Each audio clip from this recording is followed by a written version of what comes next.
Hello friend, welcome to my channel. আমি doctor Chandrakant. আজ আপনাদের একটা নতুন রোগ এসছে এই মুহূর্তে, সেটা হচ্ছে ব্রেন ইটিং অ্যামিবা বা মস্তিষ্ক খেকো অ্যামিবা। তো এই রোগটা লক্ষণ কী কী এবং এটা কীভাবে ছড়ায় এবং এর প্রতিরোধমূলক ব্যবস্থা কী কী গ্রহণ করা উচিত, আজকে সে বিষয়ে আলোচনা করব। চ্যানেল নতুন, চ্যানেল সাবস্ক্রাইব করবেন। চলুন শুরু করে যাক। তো ব্রেন ইটিং অ্যামিবা, তো এই রোগটি বিশেষ করে সারা দেশে, সারা বিশ্বে রয়েছে। এই মুহূর্তে ইন্ডিয়াতেও কয়েকটা জায়গায় রয়েছে, কয়েকটা স্টেট রয়েছে, যেমন কেরলে 19 জন মারা গেছে এই মুহূর্তে। এই রোগে 19 জন মারা গেছে কেরলে এই সময়। এছাড়াও বাংলাতেও কয়েকজনের হয়েছে। তো এটা হচ্ছে ব্রেন ইটিং অ্যামিবা বা মস্তিষ্ক খেকো অ্যামিবা। তো এটা ঠিক কী এবং কীভাবে ছড়ায় এবং এর প্রতিকার কী, চলুন দেখে না যাক। তো ব্রেন ইটিং অ্যামিবা এর লক্ষণগুলি কী কী, কোন কোন লক্ষণ থাকলে আপনারা সাবধান হবেন যে এই রোগটি হয়েছে কি না। তো সেই লক্ষণগুলি হলো উচ্চ জ্বর, অর্থাৎ জ্বর বেশি থাকবে, মাথা ব্যথা হবে, ঘাড় শক্ত হয়ে যাবে, বমি বমি ভাব থাকবে, বিভ্রান্তি লাগবে এবং খিদে কমে যাবে। এছাড়াও অসাবধানতা বেড়ে যাবে, হ্যালুসিনেশন হতে পারে এবং খিঁচুনি অবধি হতে পারে।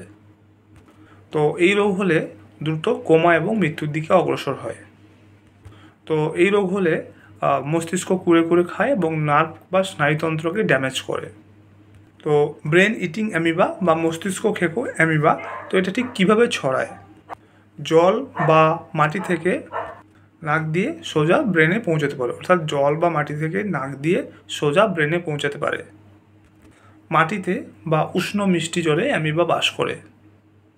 অপরিষ্কার জল, নোংরা পুকুর, দীর্ঘদিন সুইমিং পুলে শোধন করা হয়নি এমন জলে সুইমিং করলে, তো এই রোগে আক্রান্ত হলে কয়েকদিনের মধ্যে মস্তিষ্কের কোষ খেতে শুরু করে।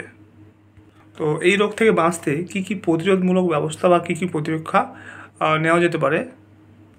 তো নাককে রক্ষা করার জন্য নাকের ক্লিপ ব্যবহার করতে পারে বা ডুবানো এড়িয়ে চলতে হবে এবং মিষ্টি অপরিশোধিত জল থেকে নাককে রক্ষা করতে হবে।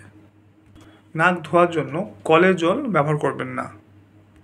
গরম আবহাওয়ায় উষ্ণ অপরিশোধিত হ্রদ, পুকুর বা নদী থেকে দূরে থাকুন। সুইমিং পুলে রক্ষণাবেক্ষণ এবং ক্লোরিনযুক্ত জল ব্যবহার করতে হবে। যদি নাক পরিষ্কারের জন্য কলের জল ব্যবহার করেন, তাহলে ব্যবহারের আগে 1 মিনিট ফুটিয়ে ঠান্ডা করে ব্যবহার করতে হবে।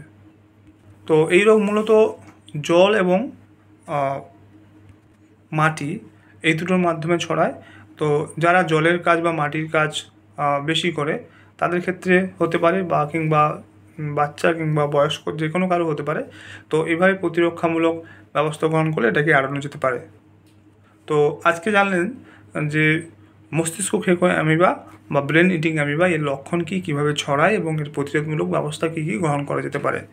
আপনারা সাবধান থাকলে এটা থেকে সবাই রক্ষা পেতে পারেন। তো আজকের ভিডিও এই পর্যন্ত। চ্যানেল নতুন, চ্যানেল সাবস্ক্রাইব করবেন, লাইক করবেন। Thank you for watching.